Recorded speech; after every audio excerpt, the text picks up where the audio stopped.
Hey, what's up, everybody in the Junkie Nation? This is GQ, and we got another episode of the Fix Podcast. With me, got two of my great friends sitting here. We got Simon Sez. How you doing, man? I'm doing good. What's going on? What's good? Not too much, man. Just sitting here living the dream. And we got my man Waffuls. How you doing, man? All right, man. Just ready to get this podcast rolling. Sounds good. Well, let's get right into it. We're gonna be talking about a couple things today, but let's start off with Wrestlemania. Just this past Sunday, man, 31st Wrestlemania. Goodness, we getting old, man. This thing has been around for a long time. It was a good show, though. I mean, what did you guys think of it? I liked it. The ladder match was pretty interesting. Not as predictable as I thought it was going to be, but it was interesting. Kind of glad Daniel Bryan got it, but a little bit more legitimacy to the title. Yeah, it's been kind of lacking. It's been a while since they did anything with the IC belt. I mean, for the longest time, that was like, once you got that belt, you were on your way to becoming a world champion, or that was the title. I mean, Savage, Steamboat, some of the heavy hitters had IC titles first, Rock and Stone Cold too. Yeah, they actually did a montage of that too before the match started. They just showed all the wrestlers that held the belt and were catapulted off to the heavyweight title. Yeah. I mean, it's weird though, because Bryan was already world champ, that's last a reverse. year. That's what I was thinking myself. I was like, that's a reversal of it. But even going to another reversal, Cena. Yeah. People hate Cena. 15-time champ and all that. He went and got the U.S. title. Which is, I think that was his first title he won back in the day. Yeah. So Waffles, what do you think? Is he gonna bring back that spinner U.S. belt? I don't know. That wouldn't look right with all those colors spinning. You might have a Pokemon. I feel like going on. Got Caesars going on or whatnot.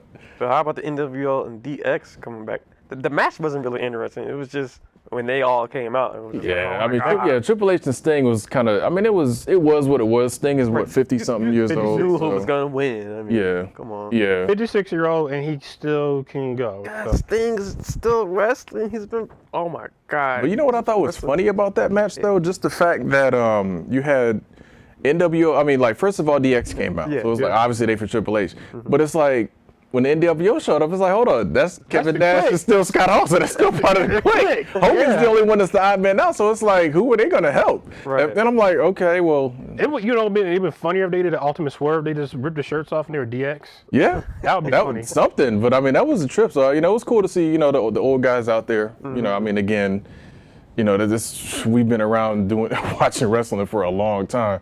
Speaking of people that have been around for a very long time, Undertaker, Bray Wyatt. The match that had absolutely no true build-up. Right. It was just like, let's just throw Undertaker in Wrestlemania because we can. So yeah.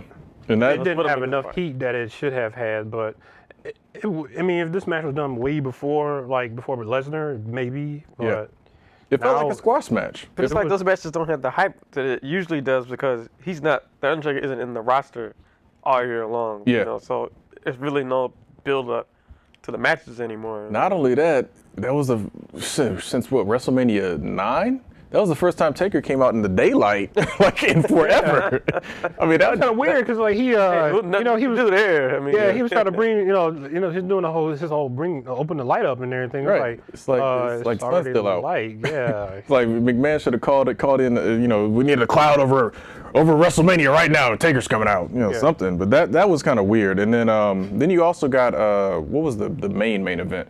Brock Lesnar, Roman Reigns. Man.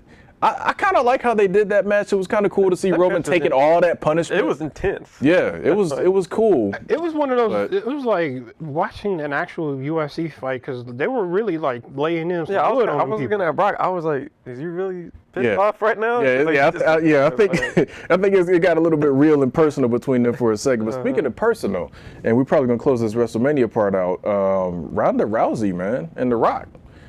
That was kind of cool. Yeah. She had over 9,000 t-shirts. She got her geek card out there, man. They had to plug that in for the new. Oh yeah. You know what? Does it mean that you have a movie out around every time? Oh yeah, that man is working hard. He's the new Sam Jackson of Hollywood right now because every time you turn around, The Rock is in this movie or that movie. But we're gonna move it off of movies. Hollywood movies for a moment. And we're gonna jump over to Batman versus Robin. That just dropped on digital.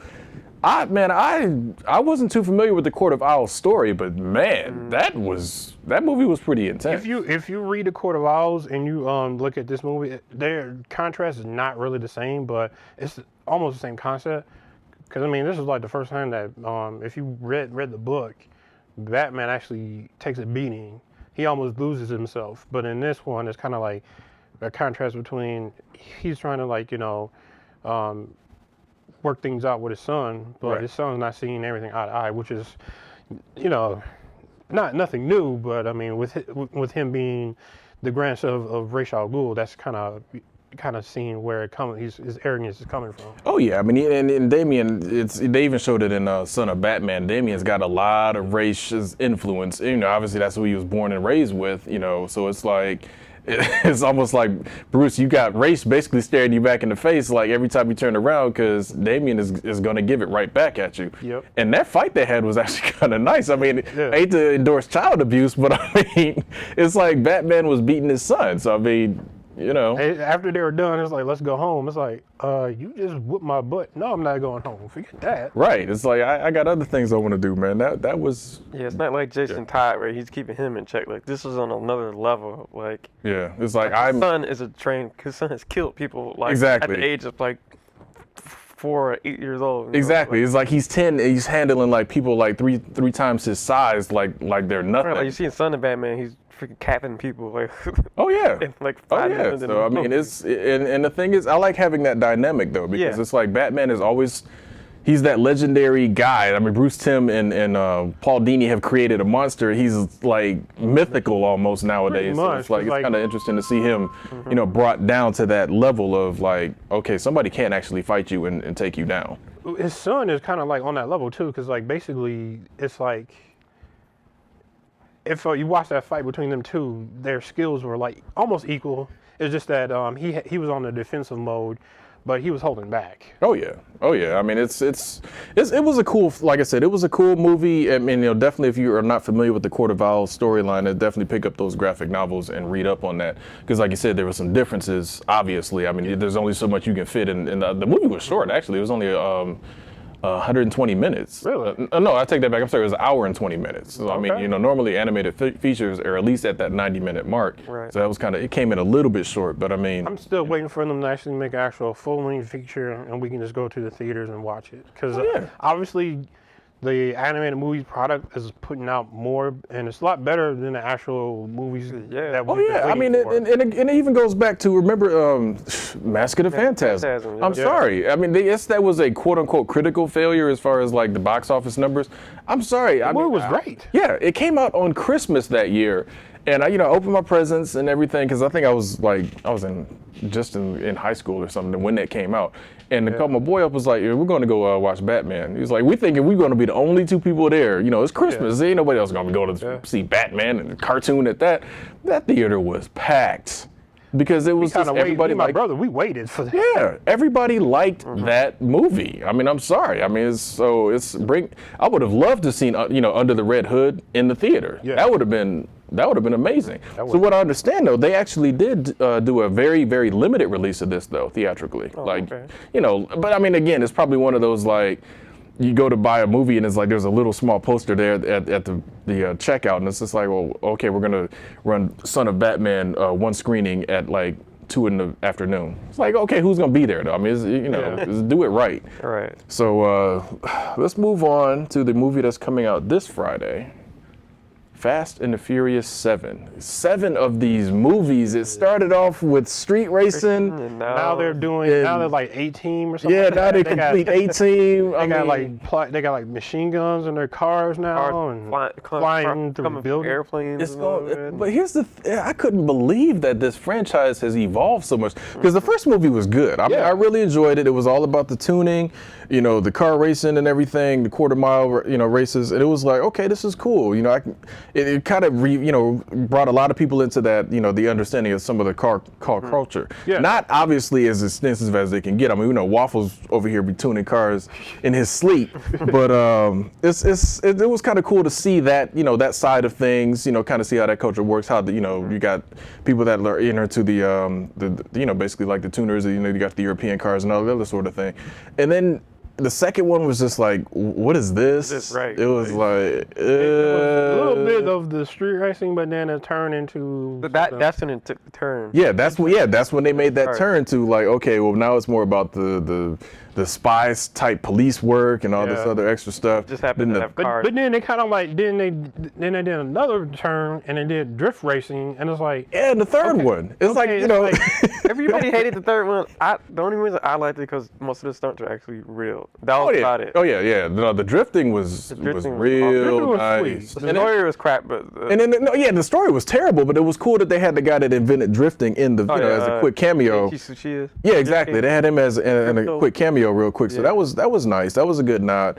And you know, like you said, the story was just all over the place and it made no sense. And it was cool when the fourth one comes out. Let's go all the way back to the original cast. Yeah. Let's bring it back to, you know, it seemed like they were going to go back to racing, and it got even more ridiculous. They turned into another drug smuggling thing. It's right? I'm like, okay, well, which way? On here? Right? It's like, which way you guys going to go? And then you bring in Gal Gadot and that woman, man. Oh, whatever. Then you go to the fifth one, and the fifth one was like where they were like, let's forget it. Then they bring back Han.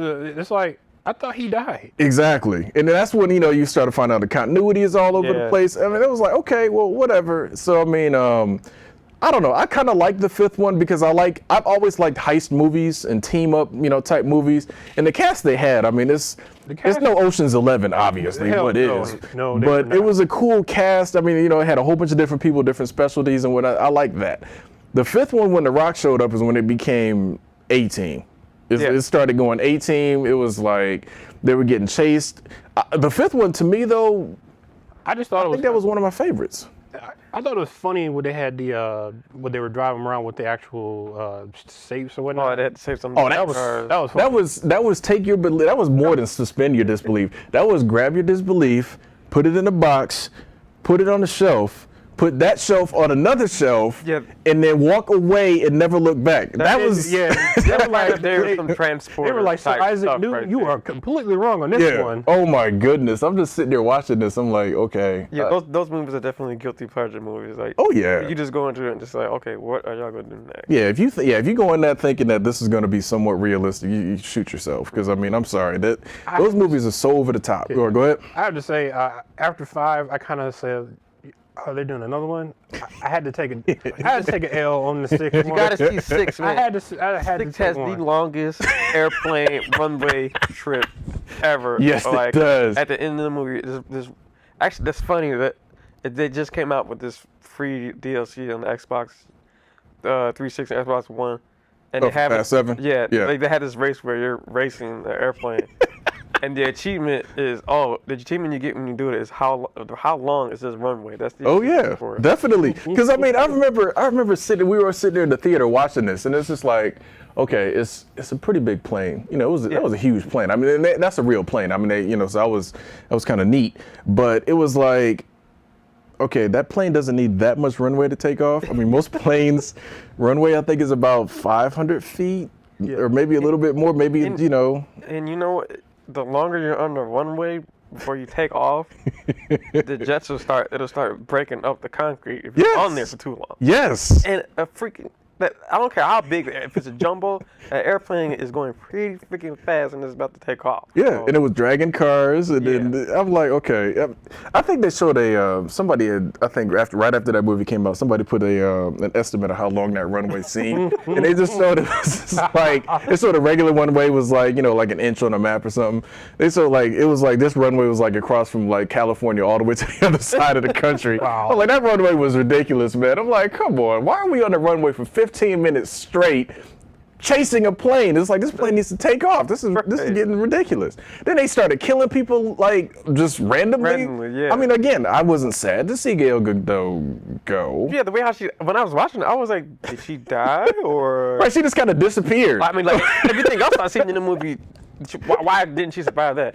I seen The Rock and Vin Diesel fall out of buildings and stuff, and they survived the fall. So Yeah. what's like? Oh no! know. I'm sorry. Hold on. 20 minutes before that, we saw Vin Diesel jump across a viaduct. God, Anyway, exactly. it kept. I'm like, no way in the hell she's dead. So for what's her name to die falling off a plane? I don't know if you should be Wonder Woman exactly. right I was just about to say that. now. So you know I ain't never gonna give it that one up, man. I'm sorry. Still the cows coming home, man. Oh yeah, but Fast 7 is coming out. It's coming out Friday. I mean, I'm gonna be there for sure. That's going to be one of those just. Again, you brought in Jason Statham, so it's like you up the ante once again. You got The Rock sitting in the middle of the street shooting a minigun like he's the Terminator. So I mean, it's and Ronda Rousey's in it. It's like, how does Michelle Rodriguez get to beat up two former one former UFC champ and then the current UFC champ? He's not that tough. Yeah, I'm like. So I don't know. It's gonna be interesting to see that fight between Statham and Vin Diesel though. Those three need to do a movie. Statham, Vin Diesel, and Rock. I don't know whatever the plot is. It don't matter. The three of them need to do some type of movie. You heard it here first. We think that should happen. Again, this is GQ for the Fix podcast. Make sure you like, subscribe.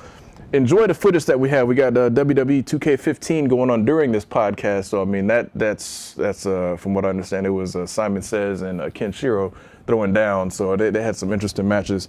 But make sure you subscribe to the channel. Check out the Avengers Age of Ultron. I'm sorry, not Age of Ultron. What is that? The Infinity War. The Infinity War teaser trailer. Because a lot of people enjoyed that. So, I mean, you might want to check that out too. Share it. Share all of our other videos. Make sure you like and subscribing. Telling your friends. Telling your neighbors. Hiding your wife. Hide your kids. And all the other good things. For Culture Junkies. For Simon Says. For Waffles. I am GQ. Podcast is over. Culture Junkies!